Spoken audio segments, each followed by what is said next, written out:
Titanic के मलबे को इस शिप के डूबने से 73 साल बाद ढूंढा जा सका। जब साल 1985 में मैसाचुसेट्स की वुड्स होल ओशनोग्राफिक इंस्टीट्यूशन के डॉक्टर रॉबर्ट डी बेलार्ड के साथ अमेरिकन और फ्रेंच रिसर्च टीम ने इस मलबे को एक सबमरीन रोबोट का इस्तेमाल करके ढूंढ निकाला था। मिले मलबे से 6000 आर्टिफैक्ट्स को खोज निकाला गया, जिनकी कीमत किसी खजाने से कम नहीं रह गई थी। इन्हीं चीज़ों में मिला एक वॉयलिन जिसे 2013 में यूनाइटेड किंगडम के ऑक्शन हाउस में 1.7 मिलियन डॉलर्स में बेचा गया। इसके अलावा टाइटैनिक का शिप प्लान $363,000 में बिका। जॉन जैकब एस्टर फोर्थ इस शिप पे मौजूद सबसे अमीर व्यक्ति थे, जिनके पास उस समय 85 मिलियन डॉलर्स की संपत्ति थी। आज के समय उसकी कीमत कम से कम 2.2 बिलियन डॉलर्स मानी जा रही है, या उससे भी कहीं ज़्यादा, क्योंकि उस समय जैकब दुनिया के सबसे अमीर व्यक्तियों में से एक थे।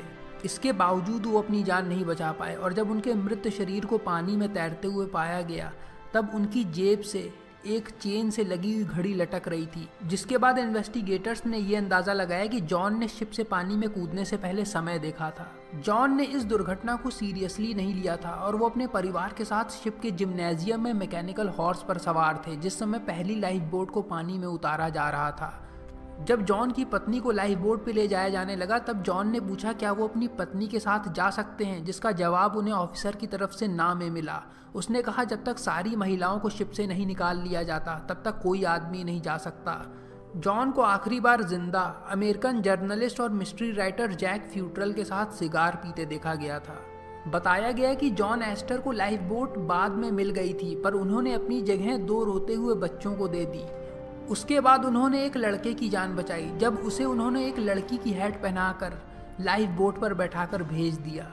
वो बोले ये लड़की है, इसे जाने दो। टाइटैनिक से टकराने वाले आइसबर्ग को 14 अप्रैल की रात 11:39 पर देख लिया गया था, जिसके बाद वार्निंग बेल बजा दी गई। बेल सुनते ही शिप को तेजी से मोड़ा जाने लगा, पर तब तक बहुत देर हो चुकी थी। आइसबर्ग को सही समय पर ना देख पाने का कारण हिस्टोरियन टिम मार्टिन एक तरह के बन गए ऑप्टिकल इल्यूजन को मानते हैं।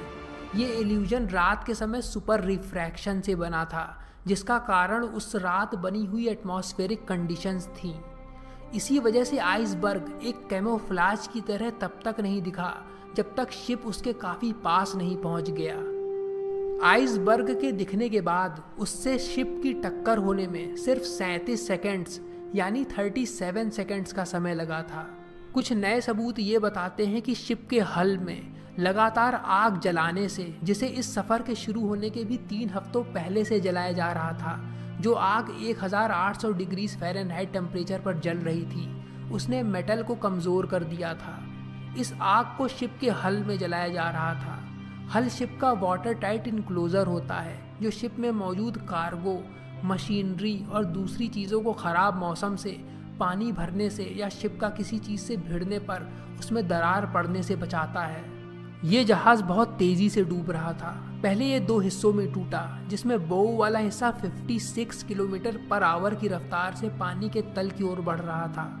वहीं स्टर्न वाला हिस्सा 80 किलोमीटर पर आवर की रफ्तार से डूबता चला गया।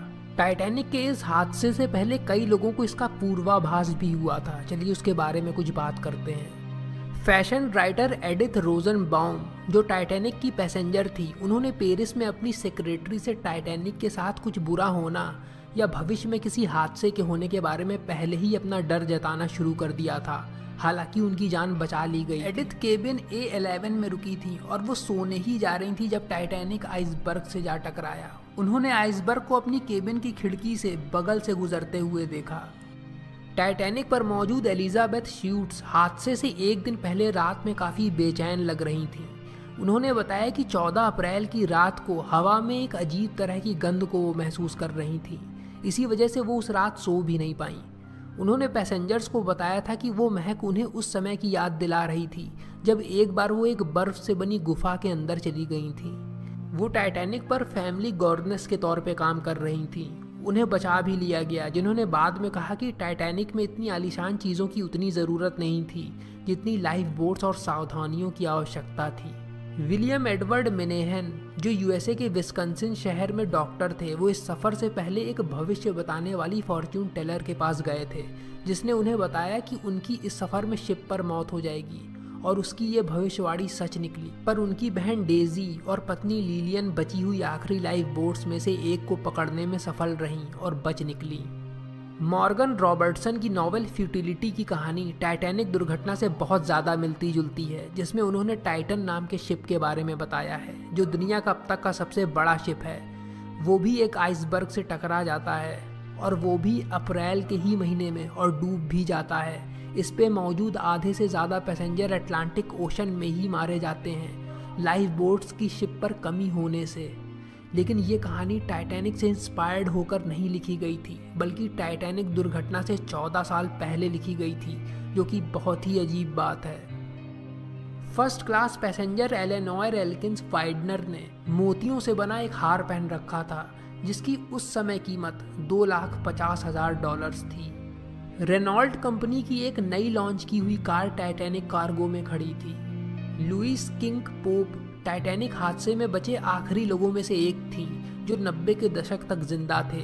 उस समय वो 4 साल की थी, जब हादसे के बाद वो अपनी मां लुइस के साथ लाइफ बोट पर बैठा दी गई थी, पर उनके पिता को बैठने से मना कर दिया गया था, जिसके बाद वो लाइफ बोट पर ऊपर से कूद पड़े जब नाव को पानी में उतारा जा रहा था। इस हादसे में पूरा परिवार बच गया था। लुइस किंग पोप की मौत 84 साल की उम्र में 1992 में मिलॉकी शहर में हुई।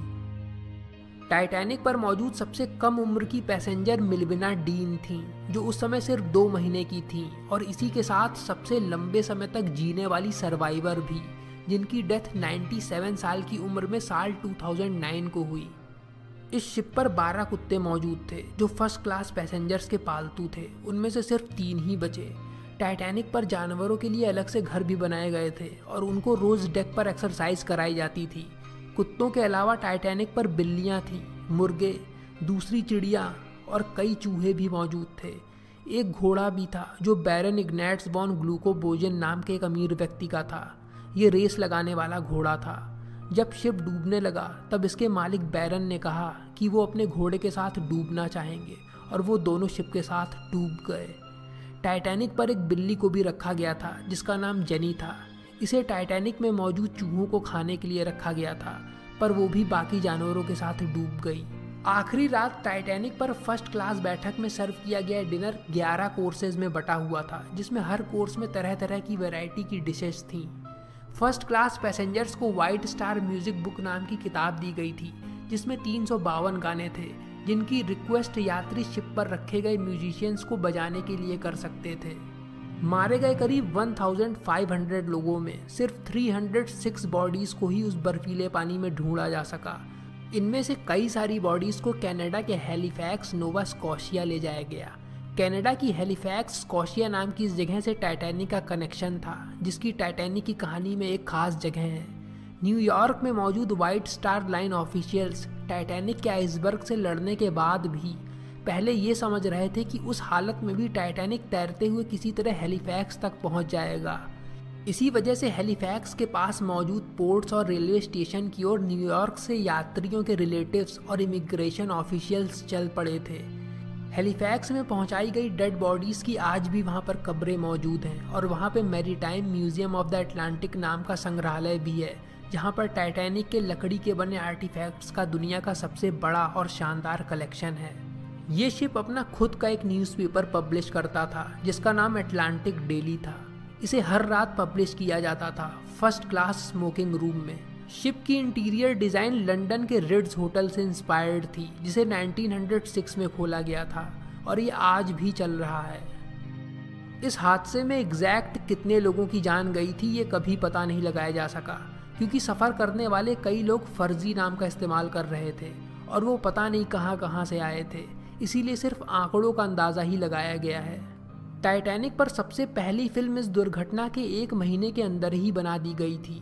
इसे 14 मई 1912 को रिलीज़ किया गया, जिसमें एक्ट्रेस डोरोथी गिब्सन ने काम किया था, जो सच में टाइटैनिक पर सवार थी और इस दुर्घटना से बच निकली थी। इस फिल्म का नाम सेव्ड फ्रॉम द टाइटैनिक है। इस फिल्म में डोरोथी ने वही कपड़े पहन रखे हैं जो उन्होंने दुर्घटना वाले दिन टाइटैनिक में पहन रखे थे। इसी तरह टाइटैनिक से जुड़ी हुई और भी कई सारी बातें हैं, पर उन्हें हम अगले वीडियो में इंक्लूड करेंगे क्योंकि ये वीडियो कुछ ज़्यादा ही बड़ा हो जाएगा। तो मिलते हैं आपसे इस वीडियो के अगले पार्ट में।